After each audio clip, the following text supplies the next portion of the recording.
Hi people, it's Archivist here, and today I'm going to be talking about Doctor Who Episode 1 of Series 11.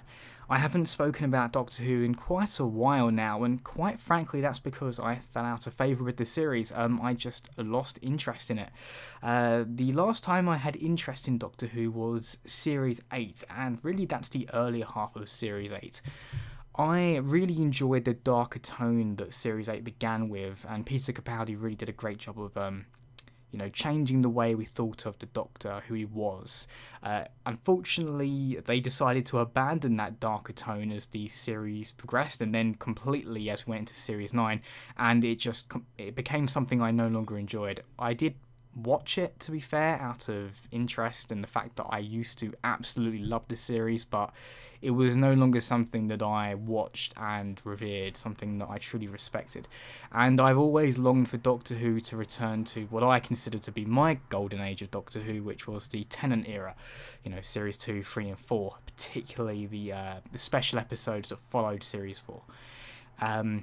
And it looks like with Series 11 they may genuinely be returning to that kind of style, if not doing it even better, because they seem to be correcting a lot of what I personally thought were tonal distortions that have plagued the series for so long, where although this series may be about a Time Lord who's thousands of years old and comes from a foreign planet and for some reason looks exactly like a human, they thought that has been a license to make this show as wacky and out there and crazy as possible.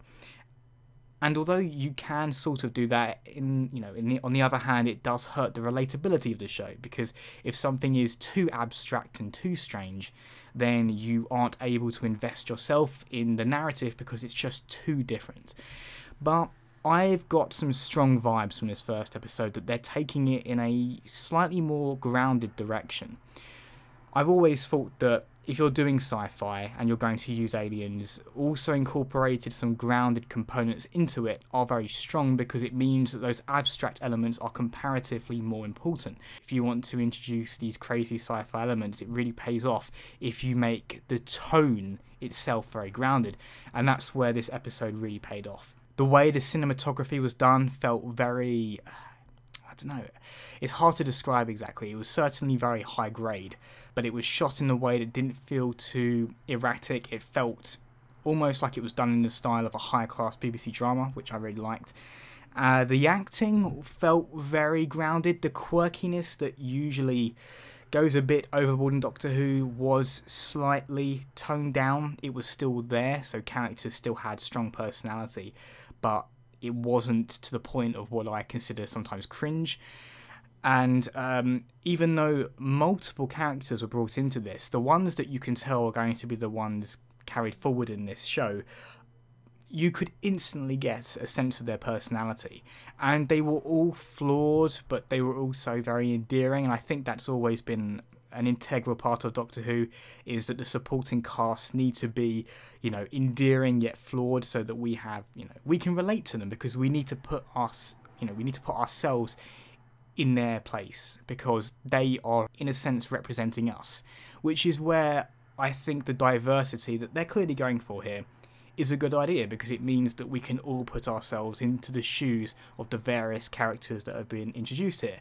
They can't represent everyone that's going to be watching, of course, otherwise they'd have a massive entourage, but I think they've, in some way represented everyone in some aspect, which is great. And I thought, it's funny thing is, I weirdly, going into this, I knew Bradley Walsh was going to be in it, and I thought, oh my god, why is the guy from The Chase going to be in Doctor Who? But he was good. He was almost overly literal, and kind of said exactly the kind of things I would say in a situation like when the alien appeared. It's like, why are we running towards it? It's a killer alien. I quite like that.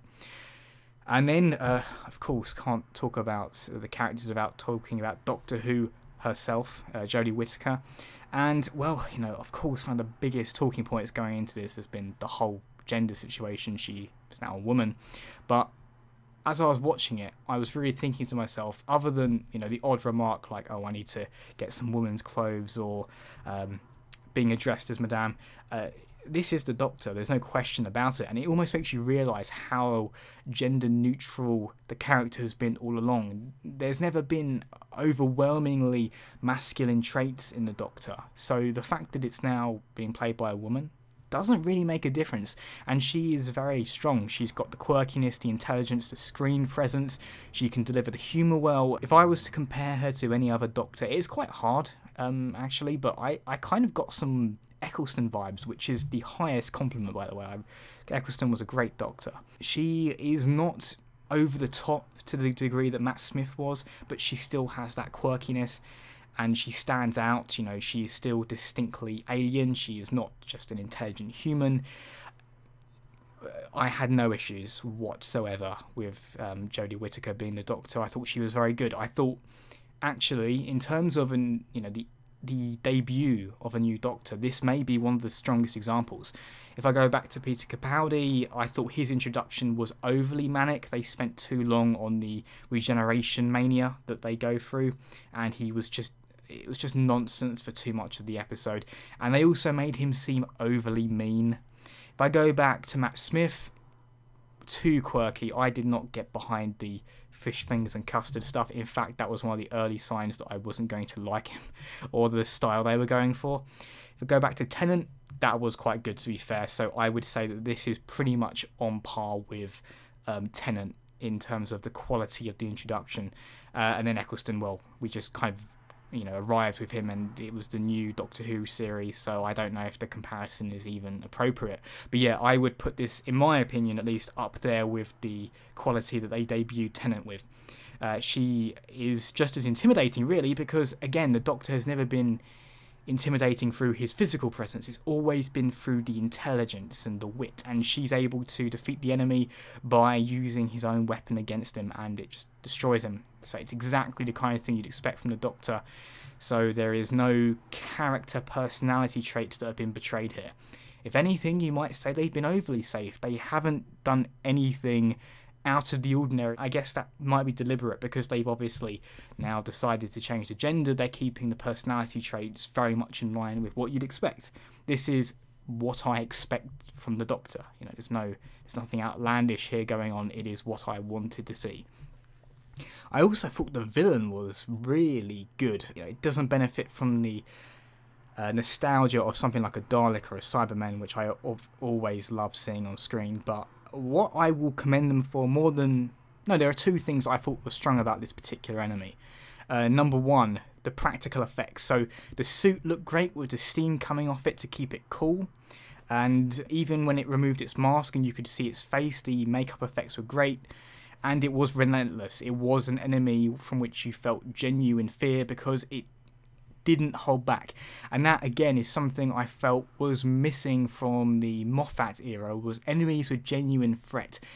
Right from the get-go, you see this thing not only killing its enemies by freezing them to death, and it did it in quite a harrowing way, where it would grab their face, fire its icy glow, and then it would go off screen as you hear the victim screaming, which is quite harrowing, but then it would go down and pull its teeth out. So yeah, this is sounds like a weird thing to be hooking onto, but this is what gives me really strong confidence in the rest of the series, because it's not afraid to be dark, it's not afraid to be violent. It didn't physically show the teeth being pulled out, but it didn't have to. It's showing you that the series is no longer afraid to be dark, to do something quite shocking, really. I mean, that's what Doctor Who needs to be. It needs to be something that is not inappropriate for younger viewers, but has to be dark and a bit sinister, because that is the legacy of it. It's that idea of, the classic saying, hiding behind the couch. If you don't have an enemy that represents a kind of threat, then it's not Doctor Who. And that's what I feel has been missing for so long, is you haven't had enemies that have actually done something. They may have good designs, but they often just threaten the Doctor or civilians. They don't actually do something that's a little bit disturbing. So if anything, that's one of the strongest aspects of the entire episode, is that they have a villain who does something horrible, and the Doctor really does need to stop it, otherwise it's going to keep killing people. The humour was quite good, not stunning, it wasn't I wouldn't say it was MCU level comedy, which I think is like the benchmark for integrating comedy into action, but it was strong, didn't cringe at a single line. We didn't get to see the TARDIS yet, but you know what? I think this could be wise if they treat it in the right way. It's a bit like how, I don't know, I'm trying to think of a weird analogy here. The Deadpool series on Netflix, he didn't actually don the suit until the very last episode, which I didn't like the fact he didn't don the suit for so long, but then when it happened, it was a real impact. I wonder if they're doing something like that with the TARDIS, where they're going to keep it out of the series for a long time, and then when they bring it back in, it's going to be like, oh yes, we've got the TARDIS back, which is great because it kind of, it deprives you of something you want, and then when it gives it back to you, it's of great impact. But the fact it's not been seen yet is, it's alright, you know, it just means I'm more interested because I've seen enough so far to be satisfied with the new components. We had the new sonic screwdriver, which again I liked. It was like a new curved design that looked very alien despite being built out of things the Doctor just found in a shed, which is great. I will be honest here, I thought this would be a train wreck. I didn't think that they were going to do well. I've been so disenfranchised with the tone of Doctor Who for the last two episodes, the last two series, that I just expected this to be poor. I didn't expect it to be good, but it was great, and it's actually quite exciting. Hence, I'm making this video because I haven't, you know, watched Doctor Who and thought that's some quality TV for some time. And I don't think, I wonder who this may not be for, because if there were viewers who did really enjoy the past two series, and I better quickly say, I had no issue with Peter Capaldi as a Doctor. I thought he was a fantastic actor, but the tone was all wrong, which they've corrected here. But if you really like that, then maybe you may be saying to yourself, this isn't Doctor Who, this is too different. But for me, the change is more than welcome. And yeah, I'm very encouraged to see the rest of the series. I think they've got a great start.